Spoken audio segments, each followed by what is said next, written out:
কোনটা আপনার, কোনটা এরকম পাতলা নাকি এরকম গাঢ়? এরকম পাতলা হয়ে গেছে, ঠিক না? খুব দ্রুত পড়ে যাচ্ছে, এই যে এরকম চাপ না দিতেই পড়ে যাচ্ছে, একদম শেষ, দেখেন হাতের পাড়েই শেষ হয়ে গেল। অথচ এটা দেখেন কতটা গাঢ়। হ্যাঁ, আপনি কি করেছেন? আগে হাত দ্বারা নষ্ট করেছেন না, এখন কি করতেছেন? স্ত্রীর সঙ্গে যখন সেক্স করতে যাচ্ছেন সময় পাচ্ছেন না, খুব দ্রুত পড়ে যাচ্ছে, এরকম গাঢ় কোনোভাবে হচ্ছে না। অনেকের আছে বাচ্চা কাচ্চা হতে যাচ্ছে না, অ্যাজোস্পার্মিয়া হয়ে গেছে, অলিগোজোস্পার্মিয়া, স্টেনোজোস্পার্মিয়া, হ্যাঁ নেক্রোজোস্পার্মিয়া হয়ে গেছে, টেরাইটোজোস্পার্মিয়া হয়ে গেছে, শুক্রাণু নাই, জিরো, শুক্রাণুর পার্সেন্টেজ কমে গেছে, শুক্রাণু মোটা হয়ে গেছে, মাথা মোটা হয়ে গেছে, বিভিন্ন সমস্যা হচ্ছে। তারপরে স্ত্রী সহবাস করতে গেলে সেক্স করতে করতে নরম হয়ে যাচ্ছে, বেরিয়ে আসছে। হ্যাঁ, আপনি বসে আছেন কেন?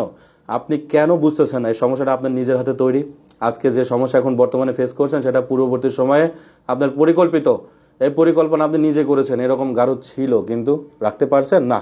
এরকম গাঢ় করতে হবে, সময় নিয়ে ফেলতে হবে। আপনি সময় নিয়ে ফেলবেন, দেখবেন সব কিছু ঠিক হয়ে গেছে। কিন্তু আপনি কি সেটা করছেন? ভালো ওষুধ খান, এখানে অসংখ্য মেডিসিন আছে, ভালো ভালো মেডিসিন খাবেন, 100% কার্যকরী ওষুধ এগুলা। আপনি সঠিক জায়গায় যেতে পারছেন, অনলাইন থেকে উল্টাপাল্টা ওষুধ খাচ্ছেন। অনলাইনে যারা যা দেয় এগুলো সব লাভের আশায় দেয়। আর এখানে আসবেন, এতটুকু বলতে পারি এই যে এখানে হাত রেখে, যে আপনাকে সঠিক জিনিসটা সবসময় দেওয়া হয় কেন জানেন? আপনার সুস্থতার জন্য। আপনি সুস্থ হবেন দেখে কিন্তু আপনি ডাক্তারের কাছে আসেন। একটা ডাক্তার সবসময় চিন্তা করবে যে একটা রুগীকে ভালো করলে আরো 5টা রুগী আসবে। কত বুঝতেছেন? আমাদের এখানে আপনি আসবেন, অবশ্যই অবশ্যই আপনি ভালো কিছু পাবেন।